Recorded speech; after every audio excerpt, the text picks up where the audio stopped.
नमस्कार मित्रों, आप देख रहे हैं हिंद न्यूज़ चैनल। मैं हूं चीफ एडिटर महेश कुमार पटवारी।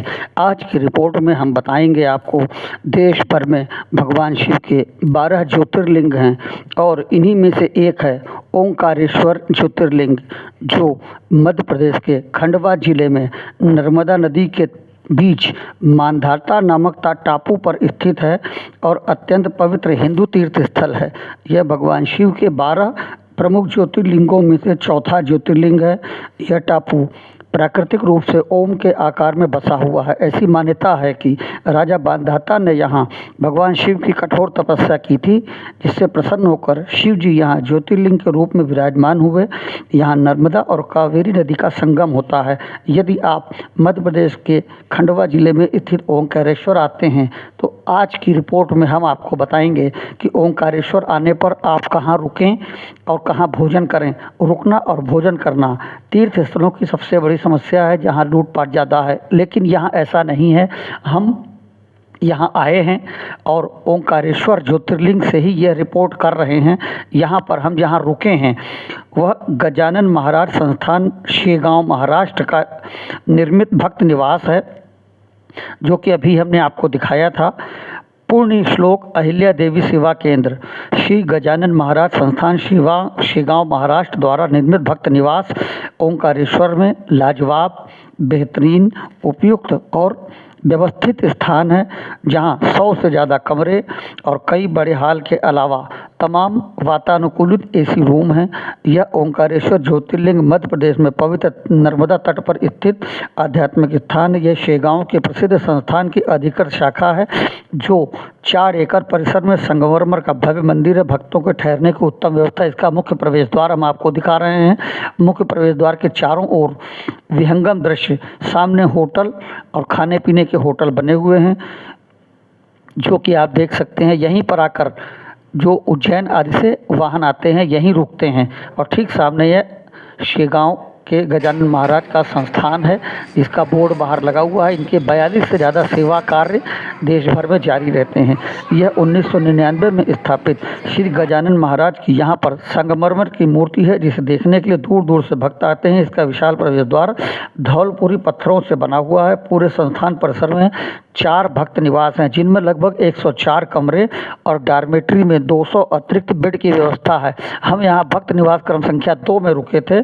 यहाँ साफ सुथरे एसी और नॉन एसी कमरे और शुद्ध सात्विक शाकाहारी भोजन और नाश्ता न्यूनतम कीमत पर उपलब्ध है। यह नर्मदा घाट से बहुत कम दूरी पर स्थित है। और अब हमने जो कमरा लिया वो दिखाते हैं। यह 1000 रुपये में एसी लगा हुआ है। 1000 रुपये में 4 बेड पड़े हैं। हम चारों लोग इसी कमरे में रुके थे। यह 1000 रुपये का गजानन महाराज शेगांव महाराष्ट्र का ओंकारेश्वर में कमरा, एसी रूम 1000 रुपये में। साफ़ सुथरा बेड, गद्दा, हवादार एसी लगे हैं कमरे में। लेटरिन बाथरूम अटैच है, शीशा है, अलमारी है, सब कुछ है। इससे बेहतर आपको ओंकारेश्वर में स्थान नहीं मिल सकता। जैसा कि आप देख रहे हैं, बेड भी साफ़ सुथरे हवादार हैं। खिड़की पर पर्दे लगे हैं, पंखा चल रहा है, एसी है और लाइट की भी उत्तम व्यवस्था है, जो कि आपने कमरे देखे। और अब हम आपको गजानन महाराज संस्थान के बारे में बताएंगे। इससे पहले यहाँ से सामने पहाड़ी, छोटी सी पहाड़ी पर ओंकार प्रसादालय है, श्री ओंकार प्रसादालय, जहाँ 30 रुपये का कूपन कटता है और पेट भर भोजन मिलता है। पूरी सब्जी और दाल चावल यहाँ पर आप भोजन कर सकते हैं। शुद्ध सात्विक, बिना प्याज लहसुन का सात्विक भोजन है। मनोरम वातावरण है, आपाधापी हाउस पाउच नहीं है। भक्त पहुंचते हैं, चारों ओर देखिए सुंदर और मनोरम वातावरण है। हाउस पाउच, भीड़ भाड़, धक्का मुक्की का यहाँ कोई काम नहीं।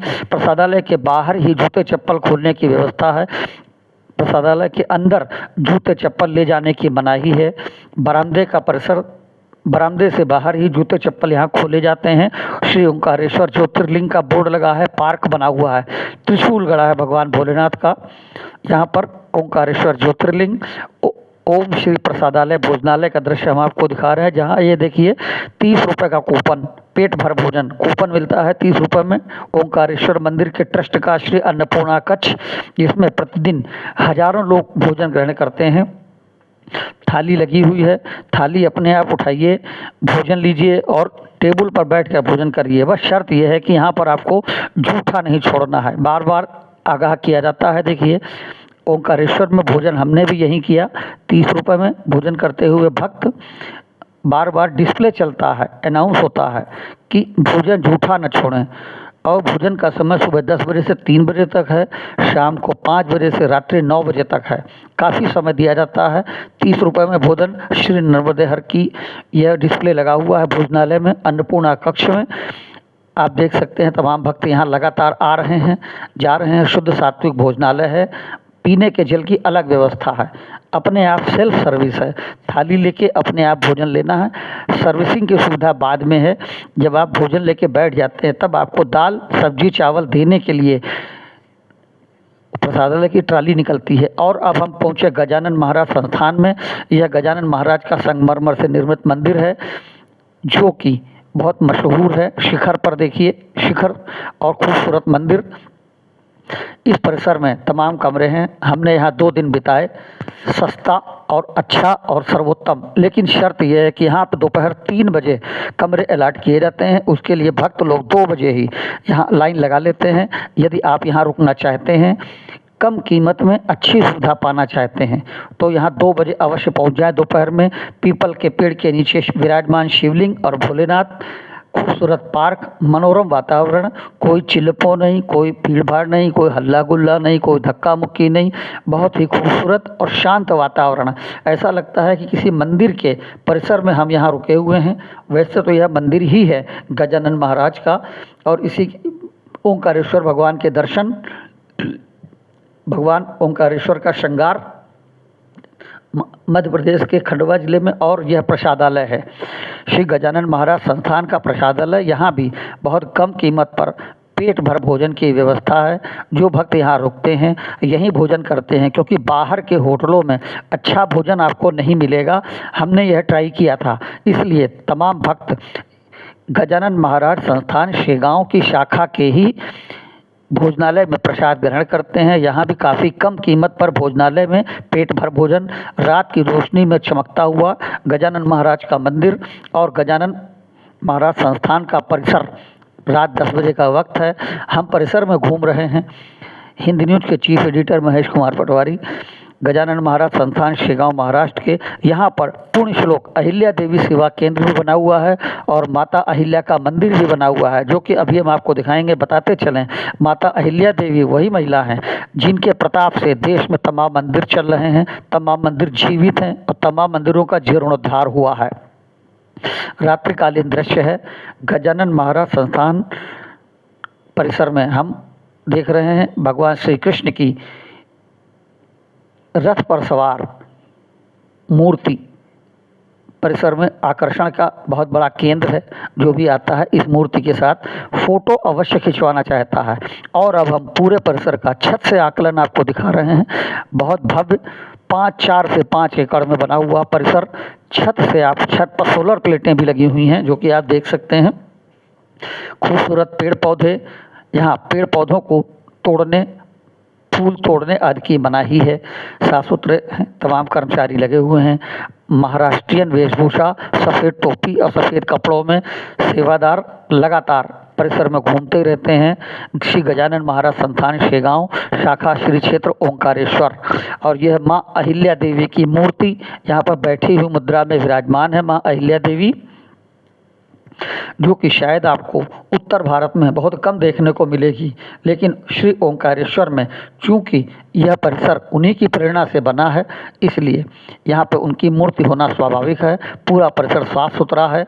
अच्छी तरह से आप देख सकते हैं कि इस परिसर में साफ़ सफाई का विशेष ध्यान रखा जाता है। भोजन भी कोई बाहर नहीं डालता, जूठा नहीं डालता, जूठा नहीं फेंकता। और साफ़ सफाई का आने वाले लोग यहाँ विशेष ध्यान रखते हैं। हमने भी यहाँ पर भोजन ग्रहण किया, 2 दिन विश्राम किया। अगर आप ओंकारेश्वर आते हैं तो रुकने के लिए, रात्रि विश्राम के लिए इससे बेहतर और लाजवाब स्थान आप कोई नहीं पाएंगे।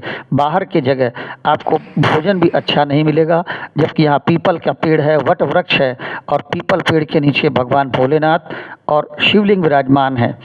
यहीं पर गजानन महाराज जी का मां नर्मदा से साक्षात दर्शन भी हुआ था, जैसा कि परिसर में स्थित यह फोटो बताता है और सूचना अंकित है। लेकिन परिसर खूबसूरत है, साफ सुथरा है, रहने लायक क्या पूरी तरह से रहने योग्य है। बाहर यह बोर्ड लगे हुए हैं जहां मंदिर के बारे में, ओंकारेश्वर ज्योतिर्लिंग मंदिर के बारे में संपूर्ण जानकारी आने वाले भक्तों को दी जाती है, जिससे कि भक्तों को मंदिर के सुगमता से दर्शन हो सकें, भक्तों को शिवलिंग के सुगमता से दर्शन हो सकें। ओंकारेश्वर शिवलिंग, ओंकारेश्वर ज्योतिर्लिंग मंदिर के संपूर्ण जानकारी। और यहीं पर पीपल के पेड़ के नीचे विराजमान है भोलेनाथ और शिवलिंग। यह पीपल का लगभग 100 वर्ष पुराना पीपल का पेड़ है, जिसके नीचे भक्त आराम करते हैं। क्योंकि 3 बजे कमरे दिए जाते हैं, लेकिन कुछ भक्त सुबह से ही आ जाते हैं क्योंकि उनके ट्रेन बस आती है, तो वह इसी पेड़ के नीचे विश्राम करते हैं। यहाँ पे उन्हें कोई रोका नहीं जाता है, बल्कि विश्राम करने के लिए कहा जाता है कि यहीं पर विश्राम करिए। 2 बजे के बाद कमरे अलाट होंगे, उस समय कमरा देने की व्यवस्था है। ओंकारेश्वर महाराज की जय।